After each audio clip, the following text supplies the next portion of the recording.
Sister Monique. Hallelujah. Meron po kayong speaker na foreigner. Ay, Zimbabwe pa. Gusto po ba yun?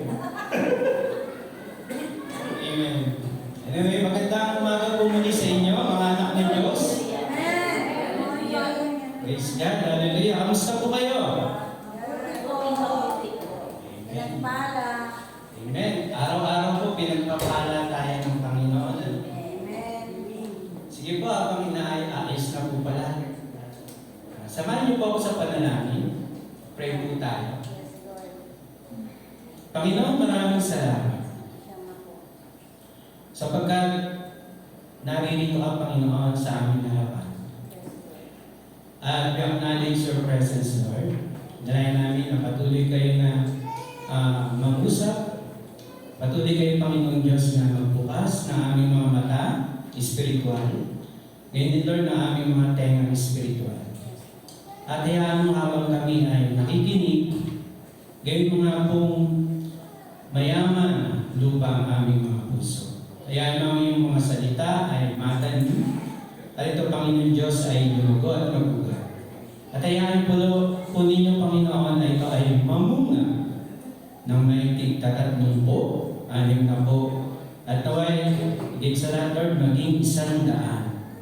Salamat, Panginoon Diyos, sa mga kaluluwa, Panginoon Diyos, na patuloy na inyong pinagpapala, at patuloy, Panginoon Diyos, na pinalalago. Dalayan namin, Lord, ang iyong blessing sa oras na ito, ang iyong pagpapala. Ang lahat ng ito ay tinataas namin sa matamis na pangalan ng aming Panginoong Jesus. Amen, amen, amen. Praise God. Palakpakan natin natin ang Panginoon.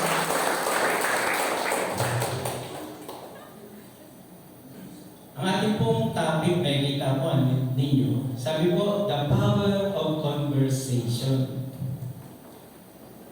At dito po sa Pilipinas, alam naman po natin na maraming usap-usapan, di po ba? Nararamdaman niyo po ba yung kapangyarihan ng usap-usapan niyo? Nakaalad kayo sa Senado.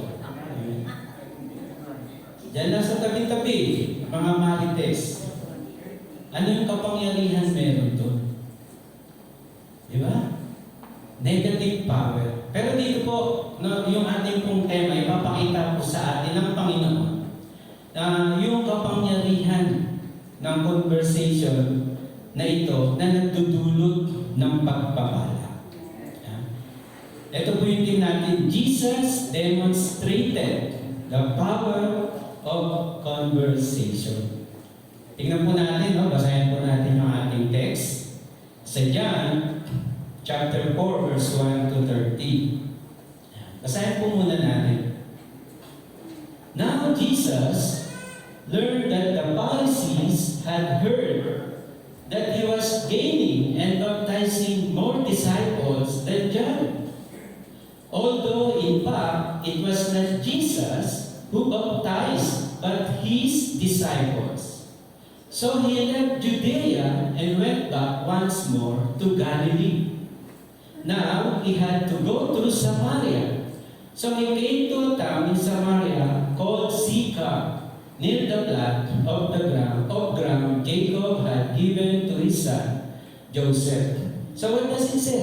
Tingnan muna natin, ano yung sinasabi ng verse na binasa natin? From verse 1 to 5. Sabi po, nagkaroon ng kaalaman si Jesus na nabalitaan na ng mga Pariseo, yun nangyayari sa kanyang ministry. Na maraming nababautismohan, na maraming sumusunod kay Jesus. At nung nabalitaan ni Jesus, ano yung thinking nyo na gagawin ng mga Pariseo? Siyempre, no? Magagalit yung mga yun. No? Maiinis yung mga yun dahil sa nangyayari sa ministry ni Jesus. So nakita po natin dyan, ano? No? Na si Jesus ay hindi niya i-insist yung mga bagay na yun. Na hayaan mo sila, dito tayo. Kundi nag-back to the basic siya. Nagpakumbaba siya. Hindi po niya ibinigit yung kanyang honor, pride, o authority. So sabi nga po, nilisan niya ang Judea at muling bumalik sa Galilea. Nakita po ninyo yung heart's desire ni Jesus. Yung to speak or tell about the Word of God. Alam niyo po kasi kapag gano'n na tayo, yung parang nagsasuccess, nagtatagumpay, parang sineseparate yung sarili niya. Parang hirap na abutin. Si Jesus hindi po gano'n. Hindi niya i-isolate yung sarili niya, kundi hahayaan niyang ipagpatuloy yung kanyang ministry na ibahagi ang salita ng Diyos. At saan siya? No? Sabi niya, babalik ako dun sa pinanggalingan ko. Yung back to the basic. Hindi siya mananatiling mataas. Na iihiwalay para hindi kung anumang mangyari sa kanya, baka mapahamak siya, hindi po. Anumang bagay ay gagawin niya para lamang maibahagi ang salita ng Diyos. At sabi po nga doon, imbis na sa Galilea agad siya doon pumunta, sabi niya kailangan sa Samaria siya magdaan. Bakit po? Ano yung relationship? Ang Samaria ay isang lugar na hindi pa napupuntahan ng salita ng Diyos. Ayaw niyang ayaw niyang maputol yung kanyang kagustuhan, yung desire na maibahagi yung salita ng Diyos. Doon sa wala pang nakakapag-preach, gusto niyang pumunta ro para hindi siya magkaroon ng sagaban o magkaroon ng pagpipigil ng mga Pariseo, magpagpipigil ng sinuma. Gusto niyang malaya siyang ipangaral ang salita ng Diyos. Yan po yung heart's desire ni Jesus, di po ba? Ito yung heartbeat ng langit. No? Kung doon sa Judea ay marami nang nakikinig, siyempre marami ng opposition, mapipigilan mo siya. O sabi niya, sige, tayo dun sa Galilee, kung saan ako nang galing, pero daan muna ako rito. Mag-stay ako dito sa Samaria, kung saan walang resistance na maipapangaral ko ang salita ng Diyos. Ayun po yung sinasabi ng salita ng Diyos. Basahin po natin, patuloy tayo. Verse 6. Jacob's well was there, and Jesus, tired as he was from the journey, sat down by the well. It was about noon. When a Samaritan woman came to draw water, Jesus said to her, "Will you give me a drink?" Bigyan mo ako ng inumin at inumin mo. His disciples had gone into the camp to buy food. The Samaritan woman said to him, "You are a Jew. I am a Samaritan woman. How can you ask me for a drink?" Yan po ninyo. Isa kang Hudyo, ako ay isang Samaritano. Bakit ka humihingi sa akin ng tubig? Bakit daw? For Jew do not associate with Samaritan. Wala po silang kaugnayan. Jesus answered her, "If you knew the gift of God and who it is that asks you for a drink, you would have asked Him and He would have given you living water." Ang sarap mo nung ginawang conversation ni Jesus, ano? Sabi kong alam mo lang kung ano ang kaloob ng Diyos para sa iyo. At kung alam mo lang kung sino ang humihingi, marahil ikaw ay hihingi. Next slide po. Ano po ang sabi ni Jesus? Verse 11. "Sir," the woman said, "you have nothing to draw with, and the well is deep. Where can you get this living water? Are you greater than our father Jacob?" Tingnan po yung sabi ng Samaritano. "Higit ka pa ba? Higit ka pa ba?" Kausap niya si Jesus. "Sa aming ninuno si Jacob, na kung saan who gave us the well and drank from it himself, as did also his son and his livestock." Jesus answered, "Everyone who drinks this water will be thirsty again. But whoever drinks the water I give them will never thirst.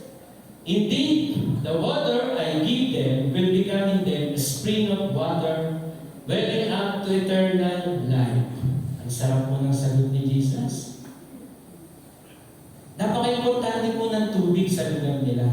Napakainit po doon. At yung tubig, mas mahal pa yung gasolina. Di po ba, no? Ganun po yan sa lugar nila. Yung oil doon, mas mahal pa po yung tubig.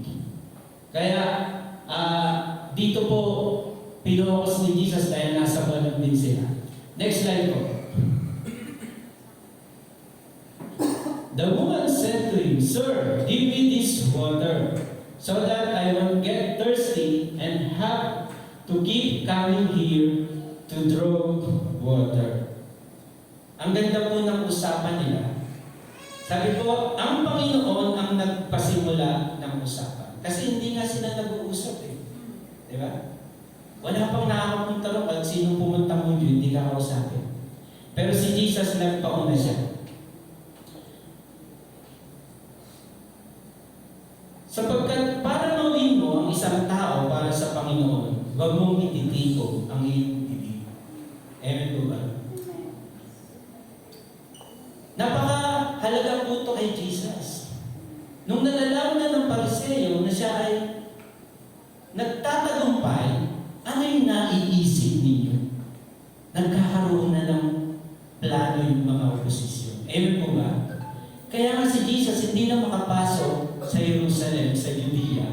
Sa mga bundok na lang siya pumupunta, sabi po ng Bible, di po ba? Kaya si Jesus ayaw niya mangyari yun.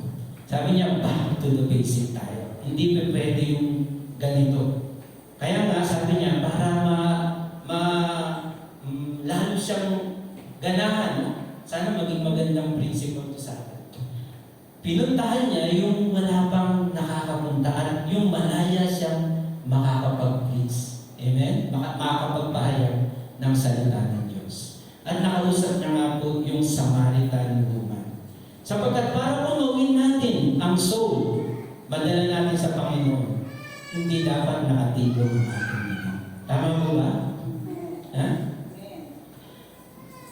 Ang iyong bibig, no? You have the Word of God and Jesus. Meron kang salita ng Diyos. Nasa iyo si Jesus na siya unang dapat nating gawin. Huwag itigong ang bibig.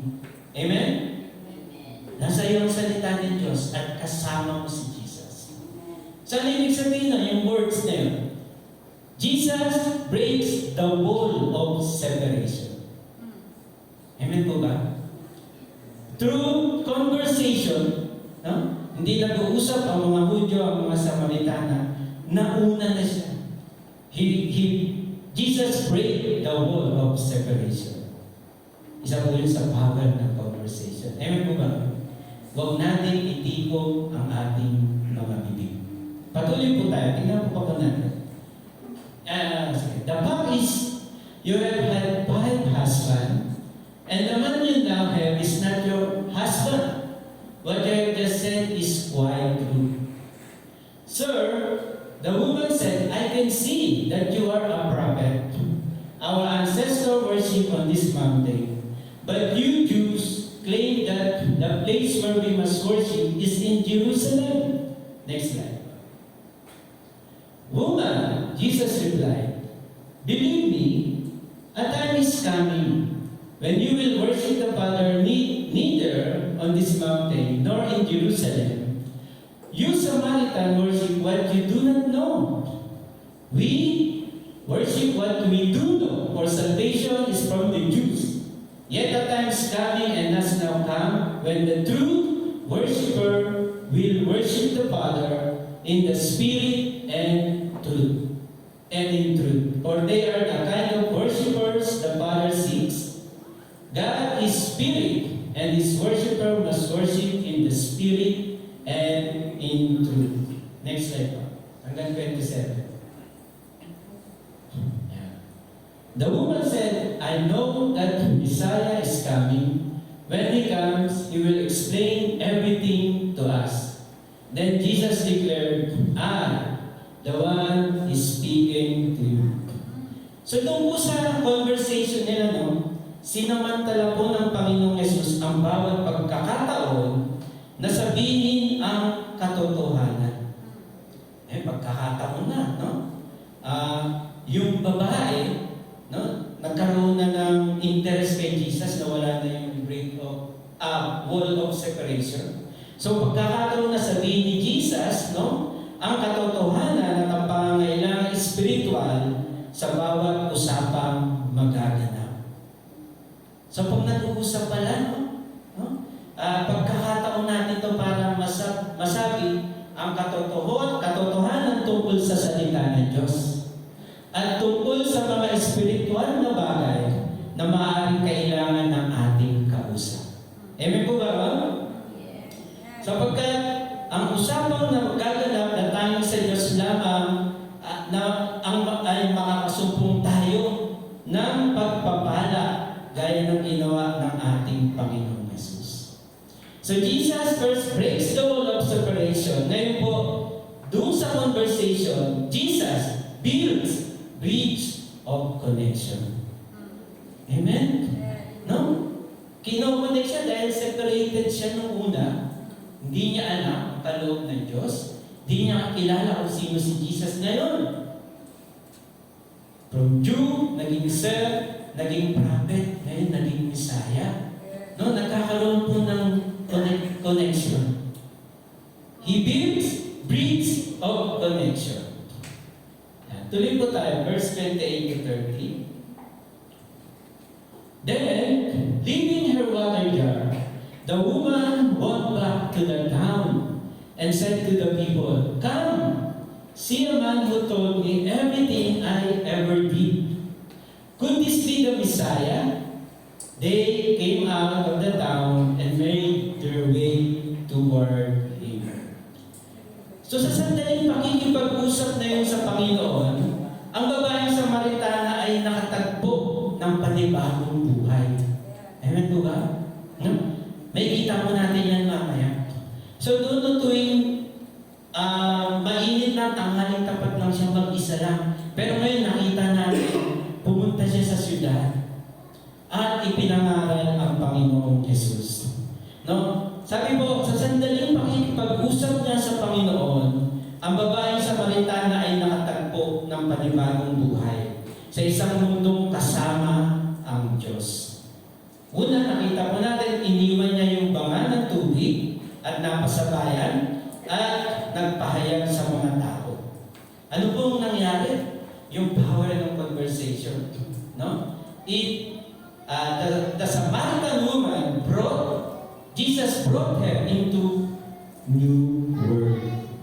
Tama po ba? The Word of God creates world. Amen? No? Ang salita ng Diyos ay gumawa ng panibagong buhay para sa Kanya. That is one of the power of conversation. Amen po ba, no? Yes. Hindi kagaya sa mga senado. Di ba? Hindi kagaya sa mga marites. Nabubuo yung kampi-kampi, nabubuo yung layo, no, ng relationship at sumisira ng buhay. Kay Jesus, iba. Amen po ba? So what does it mean? Jesus wants to talk. Tama po ba yun? Ayaw niyang mapipigilan siya. Ayaw may mag-o-oppose ayaw mag-resist sa Kanya. Amen? Pupunta siya doon sa mga gustong makinig ng salita ng Diyos. He wants to tell the truth. Jesus wants to speak. Jesus wants to be with anybody. Amen po ba, no? What else? Jesus wants to be with anybody just to tell the good news. Amen? Pupurihin na siya ng mga tao sa Judea, pero umalis siya. Pumunta siya sa Samaria para ipangaral ang salita ng Diyos. Jesus wants to tell the good news rather than being isolated like the Pharisees. Mga Pariseo, gusto lang doon sa mga upuan may pantangal. Amen? Gusto lang nila ng paparangalan. Pero lumalayo sa mga tao. Marurumi kayo. Amen? Lalo na sa mga Samaritano. Ayaw nila pumunta. Amen po ba? unstoppable, even success, no? Even triumph or glory will not hinder Jesus to tell the good news. Amen po ba? Because somebody wants to know the truth. Amen? Marami pong tao gusto makaalam ng totoo. Amen po ba? What else? Because somebody need to know the truth. What else? Somebody should hear the Word of God. Tama po ba yun? Napakaganda po ng prinsipyong pinapakita dito ng salita ng Diyos. Isang magandang prinsipyo po ng Panginoon. Sabi po, this is a beautiful principle in life. Whatever is true or good, it should not be kept secret. Amen? It should not be kept secret. Lumalago yung ministry ni Jesus, maraming magiging opposition. No? Gagawin niya, i-resist. Gagambalain yung ministry ni Jesus. Pero ayaw niya. Ayaw niya maging sikreto mga bagay-bagay. Amen po ba? It should not be kept secret. Speak, talk. Do not waste the word of God. Amen po ba yun? It should be the talk of the moment. Ayun po talaga ang totoo eh. Hawak ninyo ang salita ng Diyos, napaka-importante po yan. Sigurado po ba kayo dyan? Sigurado ba kayo hawak ninyo yung pinaka-importante sa lahat ng bagay? Ha? Ano ba po? So ano dapat natin gawin? Kung alam na natin, no, yung sinasabi ng Scripture, yung ating homiletic, kung alam na natin, no, ano yung dapat natin gawin? Ano yung application natin? Next slide. Ayan. So how can we win soul? Do not be silent. Amen? Huwag kang tatay-tahimik. Huwag mo itik ang bibig mo. Ako, tahimik ako. Pero ngayon ko ito nalalaman na dapat pala hindi ka tameme. Amen po ba? Tignan po niyo yung mga bully. Hindi yan sila tameme. Pero maraming nasisirang buhay. Yung mga Christian, dapat magbigay kayo ng buhay. Amen po ba? Walang tatameme. Do not be silent. Create, make, and join a conversation. Amen po ba? No? Speak, talk, and tell them the good news. Do not keep it secret. Pagpana po natin yung word. Ito po yung John chapter 4 verse 1 to 30, no? Palagi pong binasa. Ito po yung tinatakbo. Alam mo naman, salita ng Diyos, marami po yung kayamanan. Sa ngayon, ito po. Ano po? Dahil po yung conversation. Next slide po. So ito po ating pag-uusapan dahil meron na po tayong overview. Sabi po, Jesus demonstrated the power of conversation by breaking the wall of separation, by building bridge of connection, and by bringing into a new world to be. Palakpakan nga po natin. Alam po ninyo, Jesus do not need a status. Hindi niya kailangan yung status mo. Hindi niya tinitignan yun. No? Hindi rin po kailangan yung mga labeled name. Di ba? Kagaya ng mga Pharisees, ano po? Hindi niya tinitignan yun. Hindi rin siya tumitingin sa position or authority. Sabi po ng Romans chapter 10, ano po? Na kung ipinapahayag mo yung mga dinatnan ng salita ng Diyos, yung mga kanilang paa ay napakagandang tingnan. Sila na nakarinig at sumampalataya. Yung, binibigyan ng favor ng Diyos na mga aral ng salita ng Diyos. Hindi yung mga status, hindi yung mga labeled name. No? Ganun karaniwan, no, sa tao. Pero kay Jesus, hindi niya po yung tinitingnan. To be able to speak about the Word of God, alam po ninyo na nakita po natin, ginamit po ng Panginoon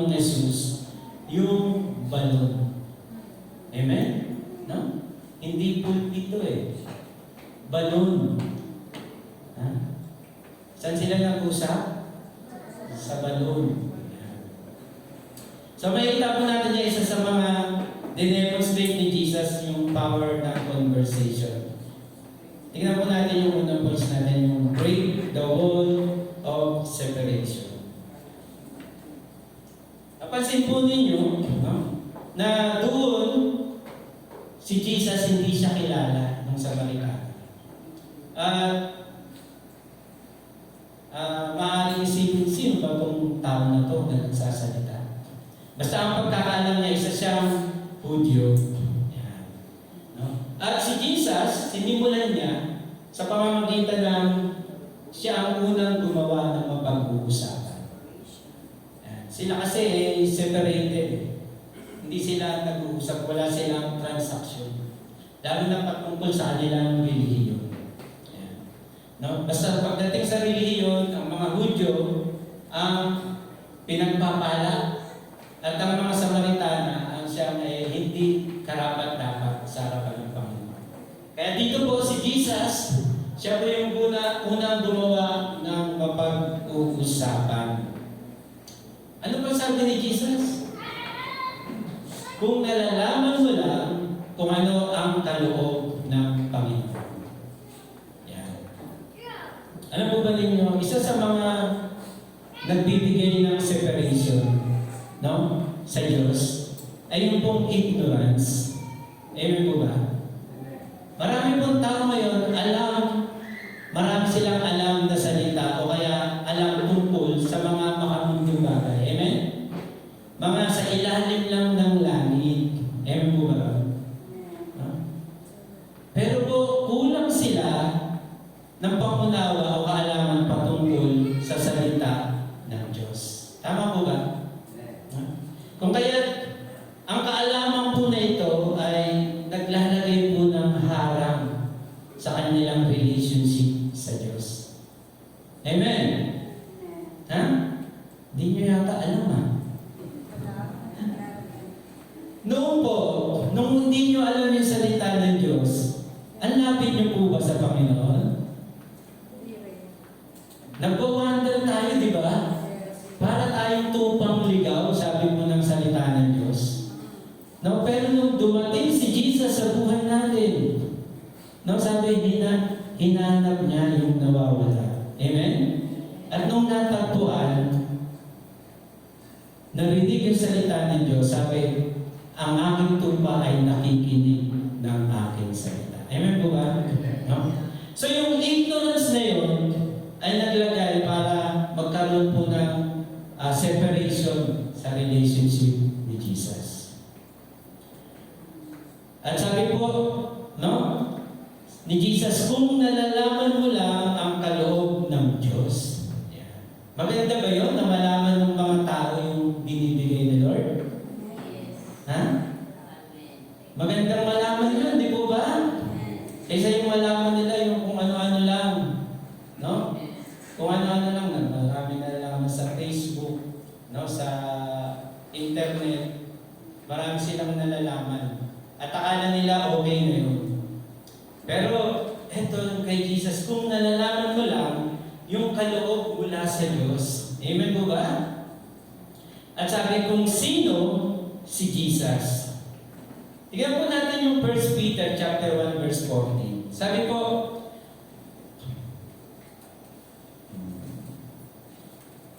First Peter chapter 1 verse 14.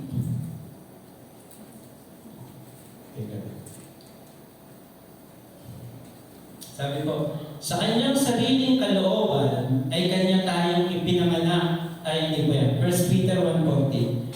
Nagaya ng anak na matalimahin na huwag kayong mga asal na ayon sa inyong dating mga masasamang pita na kayo'y nasa walang kaalaman.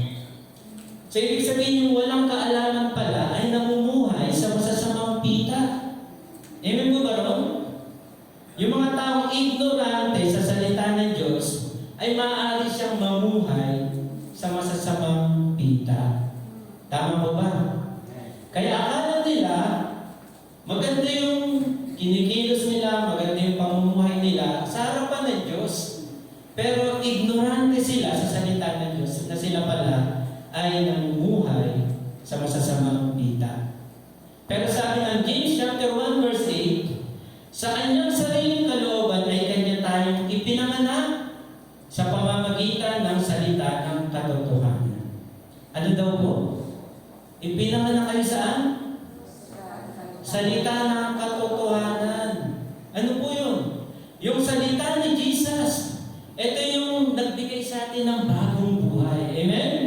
At sabi, upang tayo maging isang uri ng mga pangunahing bunga ng kanyang nilalang.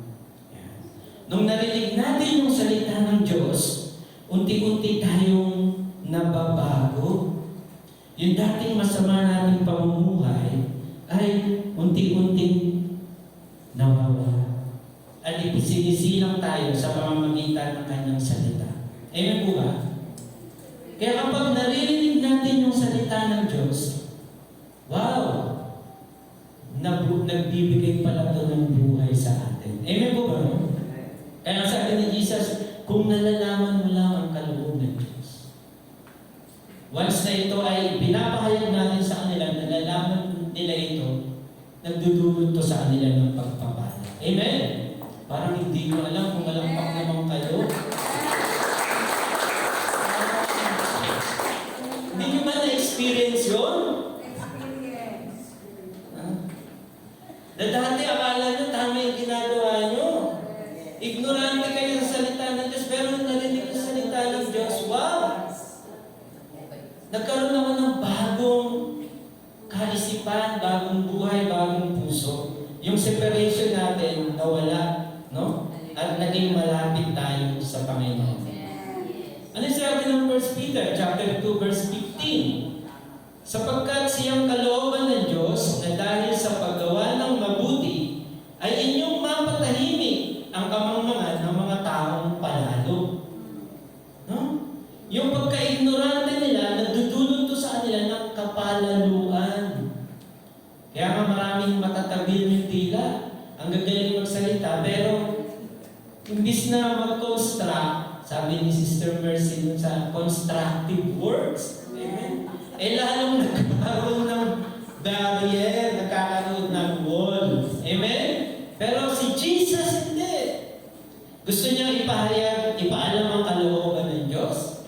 Gusto niya ipakilala ang daan, no? Patungo sa buhay. Amen po ba? Kino-construct niya, no?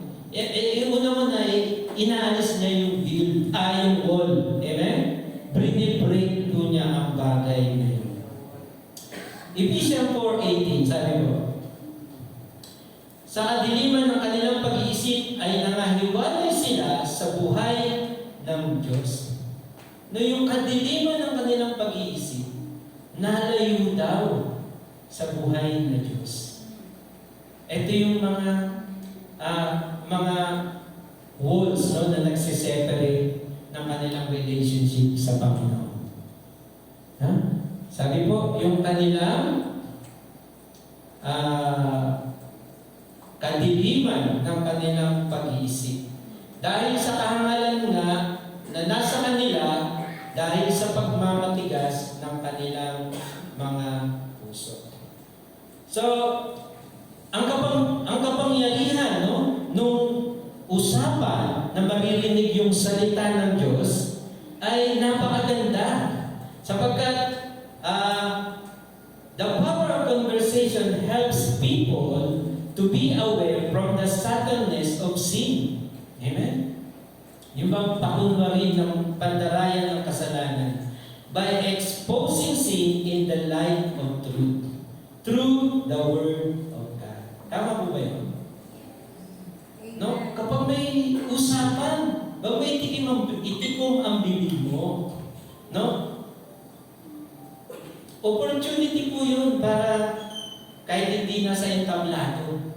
No? Kahit sa balon lang. Ang balon kasi ito ay place kung saan nag-uusap yung mga tao habang sila ay kumukuha ng tubig.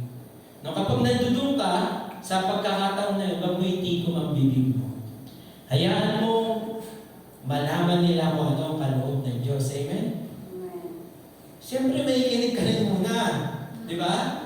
At para maging maayos yung pagpasok mo, hindi yung basta-basta na lang. Baka, teka muna, hindi ka namin kilala. Baka imbis na makinig, hindi na makinig. Ang importante ay maipaabot natin kung ano ang kaloob ng Diyos. Amen? At kung sino ang Panginoong Jesus. Ibig sabihin ay parang ano po yan eh. Yelo sa tubig. Di ba? Yung tubig, iniinom yun, di po, no? Kapag ito'y walang yelo, okay lang, nakaranas na kayo nun. Pero pag nilagyan nyo ng yelo, anong pakiramdam nyo? Refreshing. Komportable. Amen? No? Yung parang makikipag-usap ka na parang yelo ka dun sa iniinom nila. Amen? Yung Word of God, gano'n naman talaga eh. No? Kapag yung Word of God ang ibigay natin sa kanila, habang iniinom nila yun, parang gano'n lang din naman, pero yung refreshing sa kanila, amen po ba? Nararamdaman nila, wow, komportable kami sa Word of God na yan. Amen po ba ron? Wow, komportable kami sa katotohanan ng kaloob ng Diyos na yan. Amen? Komportable kami sa kung sino ang ipinapahayag mong Panginoon na si Jesus. Amen po ba ron? So, wag po natin ititigong ang ating bibig. Amen? No? Bring natin yung wall of separation sa atin at sa Panginoong Jesus lalo. No? Marami silang bagay na dapat malaman sa Panginoon. Willing po ba kayo, no? Yes. Ha? Yabang kayo ay sinilang sa salita ng Diyos eh. Amen po ba? Sinilang tayo, hindi lang tayo basta may relihiyong Kristiyano. Hindi lang basta ito relihiyon, kundi ang buhay natin ay isang bagong buhay na ipinanganak sa pamamagitan ng salita ng Diyos. Meron tayong bagong buhay, amen? No? Yung ating pagkahalay natin sa Panginoong Diyos na wala. Ngayon mga anak na tayo sa pamamagitan ng salita ng Diyos. Amen po ba ron? No? Kayo mga katiwala ng salita ng Diyos. Kaya huwag niyong ititikom ang inyong bibig. Ano pang sabi ni Timothy? At ang mga bagay na iyong narinig sa akin, sa gitna ng maraming saksi, ay siya mo rin ipagkatiwala sa mga taong tapat na makapagtuturo naman sa iba. Amen? Ha? Yes. Hallelujah. Huwag daw hindi ka magbibig, ipahayag yan sa iba, na pwede rin magturo sa iba. Amen? Palakpakan naman natin ang Panginoon. So kung gusto mo maging komportable kang kausap, dapat komportable ka rin kausapin si Lord. Amen po ba? Komportable ka rin magbasa ng salita ng Diyos. Amen? Ano sasabihin mo kung hindi mo alam yung salita ng Diyos? Ano ibibigay mo kung wala sa iyo? Amen? Ha? Hindi lang tayo nakikinig. Sabi nga, dapat magbabasa rin tayo. Amen po ba? Kasi mas masarap yung nagbabasa kaysa yung nakikinig. Minsan masayang na yung mata ko sa pagbabasa, nakikinig ako. Pero sa dami ko nang napapakinggan, hindi ko gaanong aalala. Pero pag nagbabasa ka, ibang dating, naalala mo na, tumatama pa sa puso. Amen po ba ron? Kaya magbabasa rin. Ha? Anong ibibigay natin kung wala sa atin? Sa magandang bagay, tayo yung unang pinagpala dun sa salita ng Diyos para maibahagi sa iba. Huwag itikom ang maging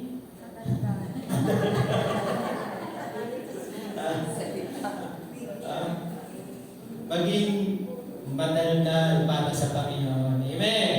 Palakpakan nga muna. Break the wall. No? Yung separation sa Diyos at sa atin. Amen po ba? No? Next slide po. Next slide. Alam mo ninyo ang Panginoong Jesus ay kahanga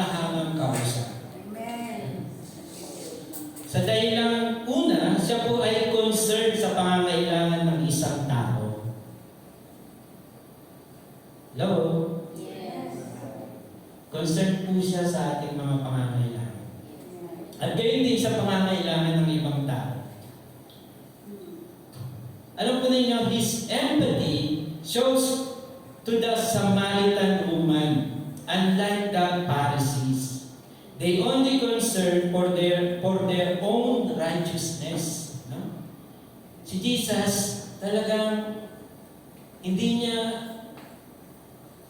inuuna yung sarili niya. No? Dinidinay ni Jesus yung sarili niya. Pinuntahan niya ang babaeng Samaritana na ito. Meron siyang divine appointment. Ano po? Kaya nga po, imbis na yung glory ay tamuhin niya, hindi. Pupunta ako rito sa Samaria at kakausapin ko ang babae nito. Ang issue po yung kanyang married life, di po ba? Doon, napakagaling ni Jesus eh. Alam niyang mahook yung babae. Una-muna doon sa tubig, kung saan nakikita niya yung pangangailangan. Sumunod, ito naman po yung kanyang totoong buhay. Amen? No? Maganda, mag-aya natin kung paano makapag-communicate si Jesus. No? So dito makikita rin po natin yung kung paano dinemonstrate ni Jesus yung kapangyarihan ng conversation. Kalawa, sabi nga po, Jesus built bridges of connection. Sa una yan, from physical life to spiritual life. Di ba? No? Hindi tayo ganang mahihirapan eh. Kasi nararanasan din natin ito sa buhay natin. At hindi lang matanggap ng iba yung mga spiritual na bagay. Amen po ba?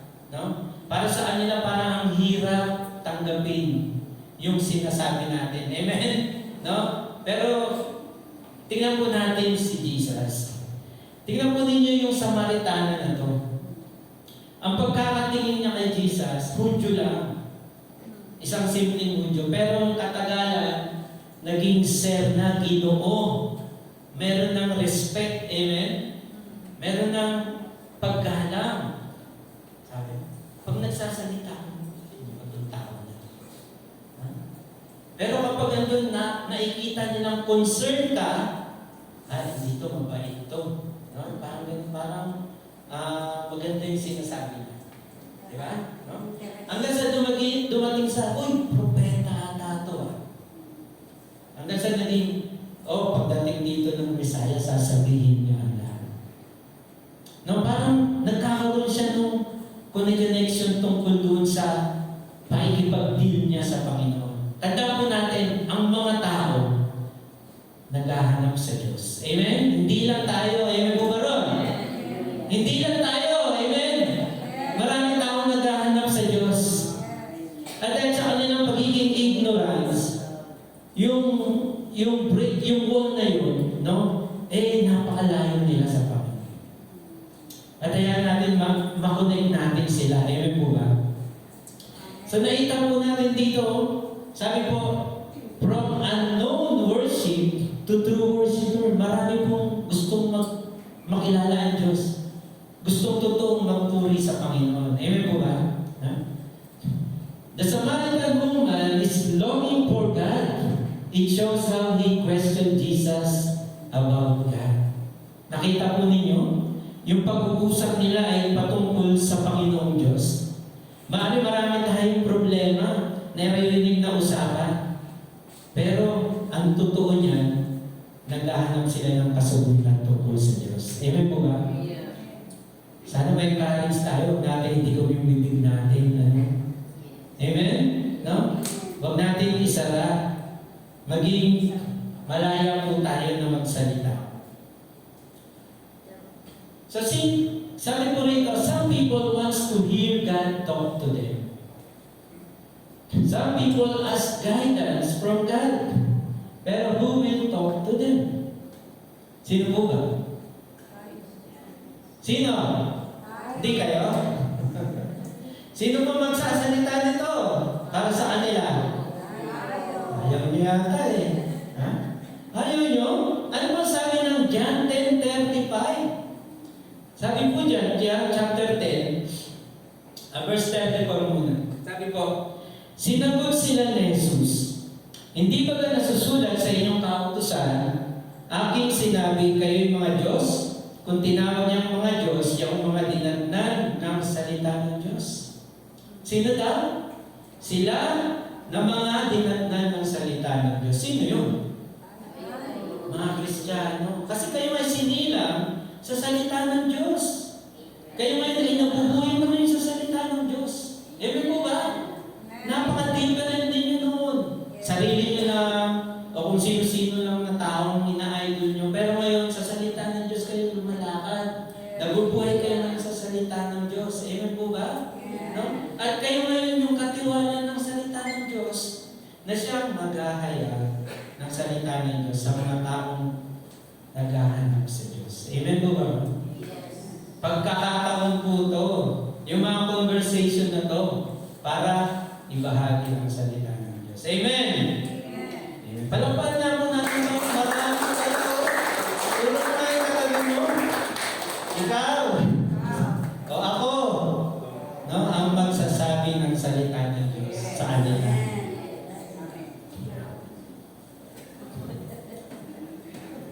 So sa conversation na ibinabahagi ang salita ng Diyos, tayo po ay nagtatayo ng isang tulay kung saan nagsisilbing tulay patungo sa Diyos. Amen po ba? Naging tulay tayo. No? Ano, naging tulay ka ng pag-ibig ng dalawang mag-iro?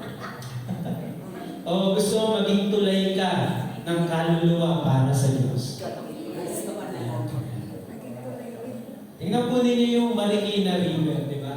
Yung bata pa ako, yung binata, yan. Napunta ako sa Marikina River. Doon sa kabilang side, napakaganda. Sabi ko, paano kaya ako makakapunta ron? Pero walang tulay. No, aakyat ka pa doon. So, yung daanan ng mga sasakyan. Pero nung nagkaroon na nung ano ba yun? Yung steel na tulay, yung inaanod, natakot pa rin akong baka sub-standard yun eh. Pero ano po, pag yung, alam po ninyo, yung sa mga drug surrendering, tuwang-tuwa po sila makinig ng salita ng Diyos. Sabi ko, pagkakataon ko to para makapagpahayag ng salita ng Diyos. Natutuwa po sila na nakikita po nila yung kabilang bahagi, parang may nakikita silang pag-asa sa kabila. Subalit mayroong problema dito.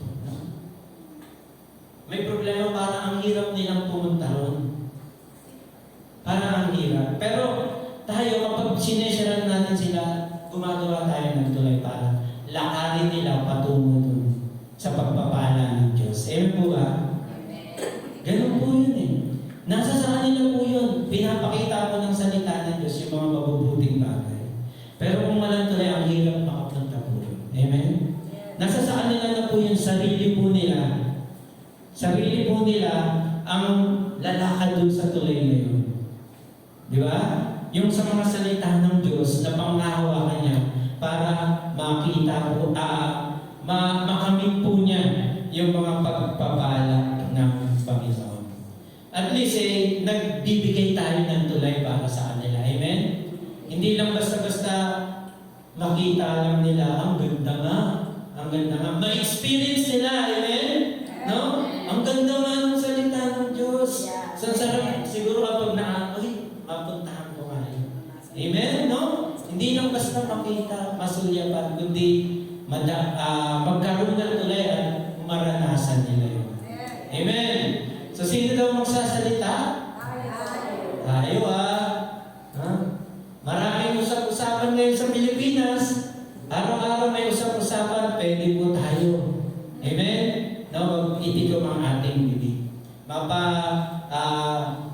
Mapa-politiko, pwede rin tayo sumabay doon, isingit ang salita ng Diyos. Amen po ba? Mapa-showbiz, ano? No? Mapa-marites, pwede rin. Pwede rin tayong sumabay doon. So, life and death is in the power of the tongue. Amen? Many people are dying because of vain words. Tandaan po ninyo, no? Jesus wants to make a conversation because He wants to give them hope. Jesus is creating a new world to live. Dahil po sa mga salita, marami pong napahamak ang buhay. No, salitang hindi maganda. Tama po ba yun? Maraming nabubuli. Amen? Dahil sa salita ng isang tao, marami pong nasira yung buhay na hindi maganda para sa kanya. No? Maraming ganun, di po ba? Marami tayong ririnig na babalita. Sige po. Tingnan po natin yung pangatlo. Yan. Madali po natin. Jesus shows the power of conversation by bringing into the new world to live. Yung salitang din, ito po yung patunay na mayroong pagbabago dun sa buhay nung Samaritana. No? Sabi po yung biglang change nung narrative. Then, sabi ko doon, napaka-importante po yan. At pagkatasabi po, let her water path. Nagsisimbolo po ito ng kanyang old life. Yung kanyang daladalang banga. Daladala niya ito palagi, kuha ng tubig para mapansin siya ng asawa niya, mapagsilbihin niya. At sa gayon, lagi niyang ginagawa. Pero ito po ay simbolo ng kanyang old life. At ito po yung sumunod, went her way to the city and said to the men. Meron na po siyang social involvement. Noon, ano siya, ilang po siya. Gusto niya lang isolated siya kasi siya yung pinagchichismisan. Di po ba, no? Siya yung pinagchichismisan. Pero yung nakausap na si Jesus, yung narinig niya yung mga salita ng Diyos, no? Yung mga masasamang salitang bumuhay sa kanya noon, wow, nabago ng salita ng Diyos na yun sa kanyang buhay. Ano po ba? Ha? Hindi niyo po ba gustong makita to? Na isang tao may masamang pamumuhay pero dahil nakakarinig siya ng salita ng Diyos, nakikinig ng salita ng Diyos, nababahagi ng salita ng Diyos, nabubuhay. No? Namuli sa salita ng Diyos. Amen po ba? Nagkakaroon siya ng bagong mundo. Amen? Maraming nakulong sa mga mundo ng kahirapan, no? Ng mga pagiging bulit, sakit ng kalooban dahil sa masasakit na salita. Pero si Jesus, di ba? He create a new world to live. Amen po ba ron? No? We can create a new world to live sa ibang tao. Amen? Sa pamamagitan ng salita ng Diyos. Yes. Ano po? Minsan po, no, ang istorya natin sa ating buhay ay hindi maganda. Totoo, sino may kinig sa akin? Ang pangit ng buhay ko. Isa akong kriminal, nakulong. Amen? Pero nagiging maganda kapag kasama natin si Jesus. Amen. Si Jesus yung binabahagi natin. Amen? No? Yung mundong nilikha ni Jesus, kasama siya. Hindi lang tayo lang. Hindi tayo na bakit? Ay, sa pogi na naman ako. No? Hindi. Pogi ako dahil kay Jesus. Amen? Sino ka ba? Amen? Sino ka? Si Jesus ang nagpapapogi sa atin at bibigay sa atin ng bagong buhay. Kaya, lagi kang welcome kasi hindi ito ang daladala niya. Si Jesus ang daladala niya. Dali ka rito. Amen po ba? Hindi na naman sarili niya ang chismis. Hindi na naman sarili niya. Si Jesus. Amen? We create a new world to live with Jesus. Hallelujah! Sige po, malapit na tayo. Ilang oras na lang.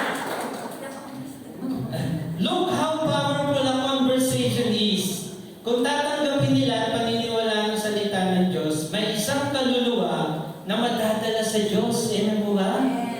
At posibleng pang makapagdala ng maraming kaluluwa sa Diyos. Isang Samaritana na ibigay ang sarili sa Diyos ngayon, nagamit, maraming Samaritano ang sumampalataya sa Panginoon. Amen po ba? No? Sige po, next slide. Yan. Conclusion na po tayo. Yan. So, ang pagkakaroon ng usapan ay napakagandang paraan kung saan ay makapagpahayag ng mabuting balita at makapagdala ng kaluluwa para sa Diyos. Amen? Every time may usapan, no?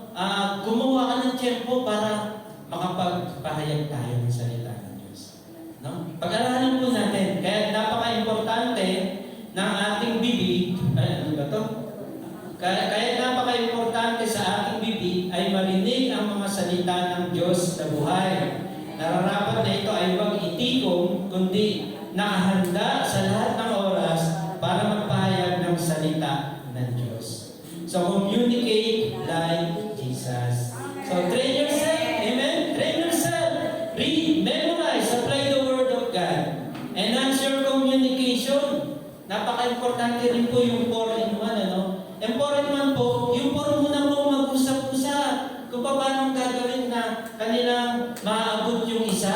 Amen? Para pagdating po doon, handa na kayo. Para yung isang salita nyo, yung sinasabi sa kanya. Hindi nagkukontrahan pa tayo. Amen? No, muna kayong apat para yung sa isang pupuntahan ninyo, prepare na kayo. Amen? Nakahanda na kayo sa lahat ng bagay. So, magkaroon po ng group, magkaroon po ng Bible study. Ano po kayo? Attend po kayo yan. Discover what you are being capable of. Baka kayo po ay counselor, witness, influencer, teacher, coach, mentor, worshiper, messenger. No, marami pong magagawa ang bibig. Amen? Marami po tayong mga kaloob mula sa ating Panginoon Diyos. Sige po, mag-pray po tayo.